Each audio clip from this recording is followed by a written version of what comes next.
number one is hot water. So when you put in that hot water into the plant and it circulates once, leave off the first few liters because obviously they're going to be cooled down a good bit because obviously they're after hitting stainless steel pipes. Like it's very similar to the old saying, wetting the teapot. Like you know what I mean. You put in the hot water, you wet it, and go that way. Most farmers are getting ready to recommence milk supply to the co-op. To give some advice on what people can do to be best prepared for this, I'm joined by Raymond Ryan of the Milk Advisory Team at Dairygold, who deals with suppliers in the Limerick region. I started by asking Raymond to explain the bumps in the road that people can encounter when recommencing supply in the spring. Most plants, in most cases, especially in my own area, have very few people that milk on, very few autumn calving herds. So most plants are dormant for the winter, and look, they can become stagnant in that. So realistically, we need to be washing the milking machine before we recommence supply, and maybe giving the bull tank at least two washes, like you know what I mean. And I suppose detergents then as well. We're in a predicament now that probes, and we're gone chlorine free, so sometimes them probes can collapse. So we need to be watching to make sure there is enough detergent going into be it the plant and the milking machine. So what I would say is, look, people, for all farmers to do at least two washes on the bull tank before they recommence supply, and give the plant a heavy descale and follow through with detergent. I suppose the first thing, look, farmers will be starting to calve now, and they'll be gone to a stage where they're probably dumping more milk than what's utilised by calves or stuff in transition. So I suppose just the first when minute the first milking goes into the tank, maybe touch base with us in the milk advisory department, and so we can plan with the drivers, because like milk at 6-7 days old this time of the year isn't much good to the plant in the plant for processing. And I suppose the real rule of thumb is, like, if you are starting to fill the bull tank, the best milking to put in would be the morning milking, because obviously there's more volume and it has more of a chance to hit the spinner in the first milking, because like if it's under the spin, the agitator blade in the first milking short, like you know, it's not going to be stirred, and the bacteria will grow immediately from the first milking onwards, like. And is there any way around that, Raymond, actually? Because I was on a farm last week and the farmer had a kind of a soft cool system, is what he described it as, where it was actually kind of able to deal with the fact that it wouldn't come up to the rotor. So it was cooling to, I think it was 8 degrees maybe, and then it would cut out at the 8 degrees and it would continue to cool because it was low. It's a challenge at this time of the year with the supply just being that bit low, as you said, but it's people want to start getting milk into the tank, all right, like, but the temptation may be a challenge in some cases. Like, so what would you advise people to do around dealing with that? Well, like, yeah, exactly. So the newer tanks would have a cut-off system. So when the temperature goes down low, it should cut out, and then it should come back on again after a few hours. So like that prevents it from freezing, because you have two issues. So sure, you'll have, obviously, it's not being stirred. Number one, which will grow bacteria, and even worse, if it freezes, then you're leading to added water, and it's harder for us to suck out the milk. So that's kind of tank specific. But I suppose leading on to that, the first thing you do is before, like, if you got your tank serviced by a technician and you knew the workings of it, like sometimes it's not advisable to turn off the tank, like, you know, for 12 hours, because then the cooling system is impeded straight away. So what every farm will be different, obviously, Stuart, but I suppose what I'd be saying is take it farm specific, and try and have as much cows calved that will hit the agitator blade, and try and know the workings of your bull tank, that it will cut out before it freezes, like. So is it fair to say that maybe the technicians would have an idea of what kind of volume you'd need to be putting into different tanks in order to actually hit the agitators? And you probably, yeah, they would, Stuart. And I suppose, look, this time of the year, there's no point saying any different. It's very hard to judge volume anyway. Like, you know what I mean? Yeah, of You can course, yeah. judge a milk collection. You've heifers that mightn't be leaving down milk the whole time, or you know, you're holding back milk, or it could take a few days for cows to kick on. Like, so, look, it is hard, and we know that, no doubt. Like, so realistically, the first milking will always be the trickiest, but trying to judge it as best as possible. And I suppose the main one would be, even in for argument's sake, if the first few days are under the agitator blade, once the milk advisory department are told on time, and the milk is taken out of the tank within 3 or 4 days, like we're controlling the controllables, like, you know what I mean. That's the main thing, like. Yeah, so the point there is that the TBC just can rise exponentially if it's left in situ for a long period of time. Like, Yes, you're right. So the yeah, bacteria will grow on day one short, and then, like, if you know, during the summer we're obviously on 2 days, but this time of the year, as we're trying to come back in from a logistical point of view, milk could be in the tank for 4 days, so you're going to be under pressure straight away then, like. Okay, so that's the TBC, I suppose, to a certain degree covered off. We'll say, from the point of view of starting up, what about actually washing the machine then, Raymond, to make sure that we're achieving those balanced scorecard as you mentioned there from a Dairygold perspective there, but just making sure that we're having high quality milk. This time of the year, we all know it ourselves, like hot water is at most demand now this time of the year because obviously between calving and milk replacement for cows and that, like, but hot water is key, short, and I can't highlight that enough. And I just find that on some farms we are caught for the volume we have, like, so, and then we have milk collection as well, so you have a huge demand. So number one is hot water, and having plenty of it, even if it's instant hot water at best, is what I'd be going for best. But if not, then to make sure that your heater is well capable of producing enough hot water. So, like, basically hot wash, and your tank is going to get hot washed every time, Stuart. What I'd be saying is two in one, like, so most of that can be changed by the farmer itself or the bulk tank technician on service. So you're going with two detergents and one descaler, like, on a three collection cycle. Um, then again, for the very first collection, if a technician hasn't seen the tank and changed the probe, short, what I'd be saying is very simple. Get a jug and put the detergent in it and put your probe into it. Let it suck up during the wash, and afterwards calculate backwards then afterwards. Like, so realistically, as a general rule of thumb, some bulk tanks can be different, but a tank will use about 1% of its volume of water intake, like, you know what I mean. So it is easy enough to do up your calculation then afterwards, as opposed to how much detergent it should take in. On the milking plant, then, short, what I'd be saying is, if possible, I would be going with definitely a hot wash every morning. That's a hot wash, like, basically everyone thinks what hot wash is. Some people, if you talk to 5 or 10 people, they'll all have a different perspective of a hot wash. So hot wash is hot water, like, so. Number one is hot water. So when you put in that hot water into the plant and it circulates once, leave off the first few liters, because obviously they're going to cool down a good bit, because obviously they're after hitting stainless steel pipes, like.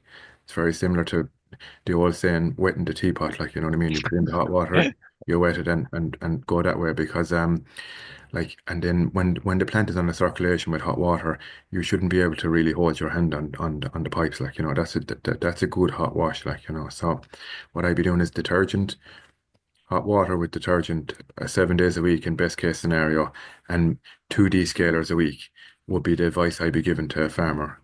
If a farmer has a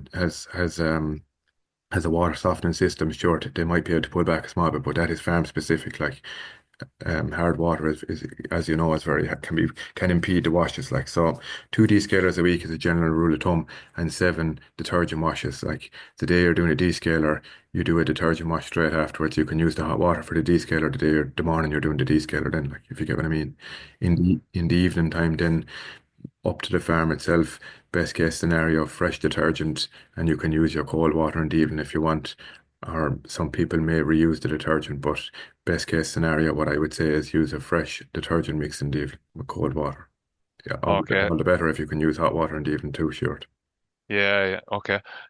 Just I suppose on the point of the detergents, the actual products that are used without naming anything, do you ever run into problems with maybe people changing the product from one year to the next, maybe just buying on a better price or whatever? Does that cause problems for people? To be honest, I haven't really sure, because I suppose, look, there's a list in there from your own side, Teagasc. Once Hmm. it's Teagasc listed, there's really no problem, because they are all tested and trialed and tested. So just have a quick look at you. That can be Googled as well, Stuart. If someone says, where am I going to get that? Google the Teagasc listings for detergents. So, like, what I would say is, if you are using detergents, just use sister products. Sister products being, make sure that the descaler and the detergents from the same company, because if anything goes wrong, you have something to fall back on. And realistically, when they're used together. Like, so, use sister products. Make sure that they're from the same company in the same calendar year.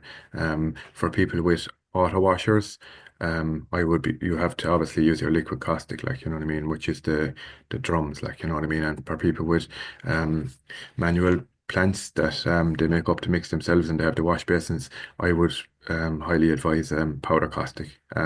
Look at it stronger on caustic percentage. It's 3 times more stronger, like So that'd be the reason there. But not to answer your question, once they're target listed, there's no problem between detergents. Okay, Raymond. So moving on to the cows themselves, then the cell count side of things. We were just talking there briefly before we started the recording that there's a bit of a normalization of a high cell count in the month of February.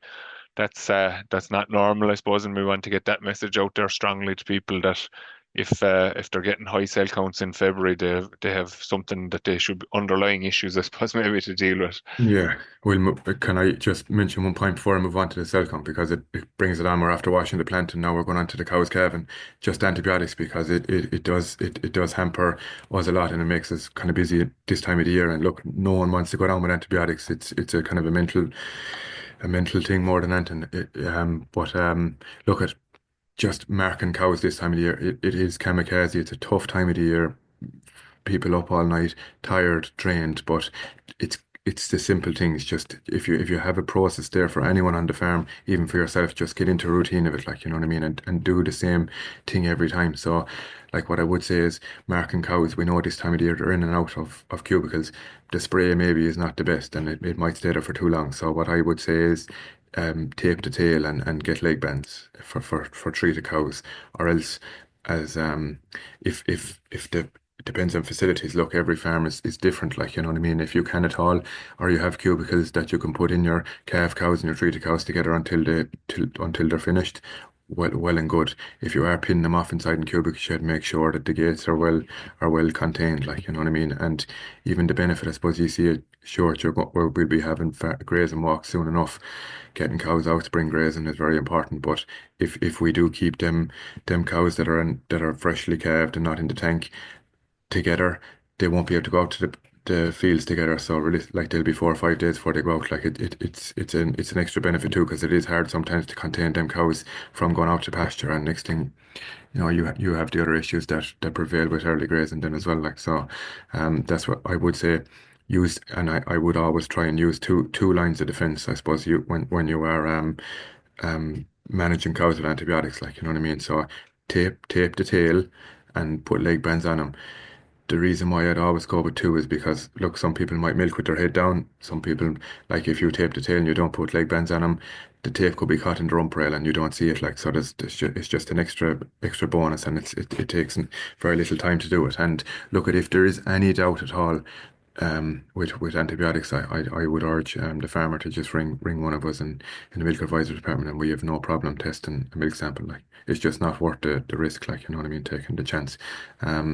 I suppose any doubt between we're going into an era where some people look very good farmers are gone down the route of selective dry cow, and that's exactly what we want to see. But I suppose if the if the documentation isn't done right and you have a doubt that if a cow got an antibiotic or a sealer, just make sure and just hold them out for the 8 milk short. That's what I'd be saying if you aren't going to test it. Like, don't take the Yeah. chance. Okay, and what about colostrum actually, Raymond? No, just will say, like you said, they're pressure in the parlours now and trying to get. Colostrum. So like we're going to this, like they call with heifers short is it first Well, time. just in general, I suppose we'll say, well, force milking is going to the calf, generally speaking, but like, you don't really want to see any milk from before 8 milkings, really, do you? Well, the colostrum once the color is reduced, but it definitely I would be following out and feeding my calf short the 4 milking, so on the fifth milking at at a minimum, and then 8 milkings max. Like you'll know by the color. So like the calf will have to get the first 3 or 4 milkings from that cow anyway to get the antibiotics into her. Like so, you'll be looking at milking 5 anyway. Yeah, I'm glad you brought up the antibiotics there now, in fairness. So the belt and braces approach is definitely your take on it. And to be fair, I think you mentioned it, just whatever process works for individual farms. Every farm won't be the same. So just people work whatever. Yeah, and best case scenario, if we had them 20 cubics, are like, look, it depends on the farm people have got. Like, you can't, it's hard to paint one picture. Like, The next, moving on again, so to the cell count side of things. So the challenges with that, I suppose, as I said, you kind of were alluding to there earlier as well, that people are kind of saying that sure, it's February, kind of we expect to have a high cell count, and that they feel that they'll get back on the horse effectively then, and as the month progresses. Um, what's your thought as a milk advisor in terms of the kind of this high cell count thing happening in the month of February? Why is it happening, I suppose, and what can people do to avoid it? There is some sort of an ideology on some farms, Stuart, that it's normal to have a high cell count when cows are in and out, or that. But like we need to think of it this way: like the cow is after getting her breeder, like she's after being dry for a few weeks, like she's after getting an antibiotic, like that antibiotic, she should be at her lowest now, realistically, after when she's calved down. So a cow calving down now with high cell count after getting her rest period, be it with selective dry cow or antibiotic, she should be low. So if she is elevated now, it's time to take action, and you will get the best response by treating that cow now. So as we said, what's the easiest way of, look, we will be sending out every time you're collected, you will get a cell count from the co-op, but if you want to do it right and be even more proactive as opposed to waiting for the co-op results, use your CMT, which is a California milk test. Before the cow goes into the tank, like, so if you're waiting until the 8 milk and 9 milk and short, you'll get a good true reflection of how that cow is there. Like it's easier to hold her out for another few days and treat her if she is high, like. So what look, we go on then after that then short, I suppose. Look, like we'd often see with milk quality awards, or really our best cell count farmers, right? And everyone knows them. And look, there's a lot of them there, but like they will they will cut their losses in the spring with some cows. Like, you know what I mean? You can look, trial a cow, treat her 3 4 weeks later, same thing again. But like if you have to treat her again a second or third instance, like just cut your losses. Like, you know what I mean? There's only so long that you'll be feeding calves for in the spring. Like, so just move that cow, and it will benefit you in the long run. Look, we're at an era at the moment, and hopefully it lasts a bit longer. The cull cow price is very strong, so like it would pay a lot of way to buying a replacement for that cow this early in the season even, like. So but cell count, like, watch. I suppose it's the early recording. Then we are always saying it. Short to do within 60 days of calving. I know it is a busy time of the year, but don't ever be too worried about wait until all your cows are calved. Like if you've only 50 60% of them calved, go away and do your milk according, and then you'll pull in the rest of them then on the following milk according. Like um the main thing then is to action that report. Like there's no point to seeing that coming in the letterbox and not action it, like, you know what I mean. So review it and see which cows need treatment, like, you know what I mean. The treatment that, look, every cow is different. The treatment that would be advised would be an antibiotic, like, to be honest. Stuart, if she's only recently elevated. So I suppose what you'll be doing, talk to your vet and see what they advise. You could go with a bottle of antibiotic at 25 mils by 4 days, and maybe like give the injection in the morning and the tube in the evening, like, and then you can retest then around. It would usually take around 3 weeks later, sure, to get a proper indication of where that cow is, like.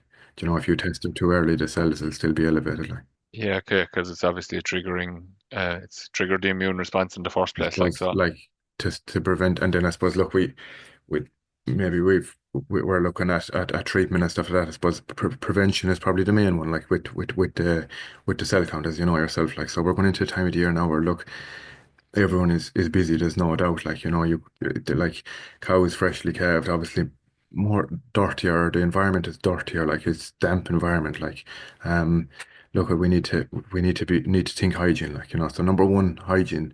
When you leave the cows out of the cubicle shed in the morning, like, don't leave them back into the cubicle shed until the cubicles are clean. Like, get into a routine. Even leave them standing in a clean yard. Like, hunt them out of the cubicles in the morning, like push in the silage, like, and maybe sweep off the cubicles, lime them. When they go back in, at least they're going to be picking a bit of silage, like they won't be lying straight down. Their teeth ends can close, like, you know. It's all these small steps that will help alleviate any problems or stress, like, associated in the spring, like. I suppose as they present into the parlour, look, like, every farm is different, every routine is different. You could talk to 5 or 10 fellas, and they all have different routines, and they might be achieving the same results of very, very low cell count. But I suppose from our point of view, we would be pulling back from water, like. So I wouldn't be washing teats, like, you know what I mean. I suppose if cows present dirty, a bit some teat spray and dry wipe them with a tissue, like, you know, and then put on your unit, like, you know. So everyone everyone's practices are different, but that'd be my own view, Stuart, would be if cows present clean, I wouldn't be tampering with the teats, like, you know what I mean? If they are dirty, teat spray, dry wipe, put on your unit. I suppose the only time you'd have to probably draw them would be when they're freshly calved and pulling the sealer out of them, like. Um, I'd be monitoring my filter stock then, Stuart, for the remainder of the spring. Look, sometimes if sealer isn't administered very well, it can be pulled out of the cow for a good while after calving, but it is easy enough to distinguish between clots of mastitis and sealer anyway on that pad, like. So I suppose the long and the short of it is before we start, we want to make sure that the tank is well and thoroughly washed in advance of milk going into it. Communicate with your milk collection. Who's the person to contact there? Is it yourselves, Raymond, as the milk advisors, or is it a transport department, or who do you actually contact? Yeah, you're right. The milk advisors is perfectly fine, sure. So like all you have to do, even if you are busy, send a WhatsApp or give a ring and say, put my first milking in this morning, and we'll know what to do then after that. Like, yeah. Okay, so thorough washing of the machine as well, obviously, before you do that. No point in doing the tank if you don't do the machine. You gave good advice in relation to the actual process of, depending on the types of machines. Hard to give general advice there, but you did a good job in it, to be fair to you. And then that process around the cows, I think that's it's good from the point of view of trying to minimize the risk of the antibiotics, reduce stress for people as well. If there is some way, and it might, okay, it's hard to do it maybe now, but if you could just take a step back and kind of visualize a scenario where you can actually put those cows that are just after calving in a separate group, and like you said, don't let them out if you're turning them out to grass, that they're there under your hand, basically, they can be But milked you know what? first. What helps too, I suppose, another way we said about the taping the tails short and the leg bands, like even clipping the tails. So don't clip cows' tails until they calve down. Like so, like if you're scratching your head again, like you know that if a cow's tail is clipped, like she's calved, like a fresh clip, and like you will notice it. Like even if they're only clipped in October last year, like you know what I mean. So Yeah. clip the freeze band, clip the cow's tail when she's able to go into the bull tank. So there's little, like everybody's way is different, isn't it? Yeah, that's it. Like it's just trying to and try and instill that in everyone that's maybe on the farm, even if it's only 1 day a week farm help or every day a week. Just once everyone's on the same hymn sheet, like it's the same as a cow calving and whatever process you have for tagging the calf and moving the calf and feeding the calf, etc. Like, you know what I mean?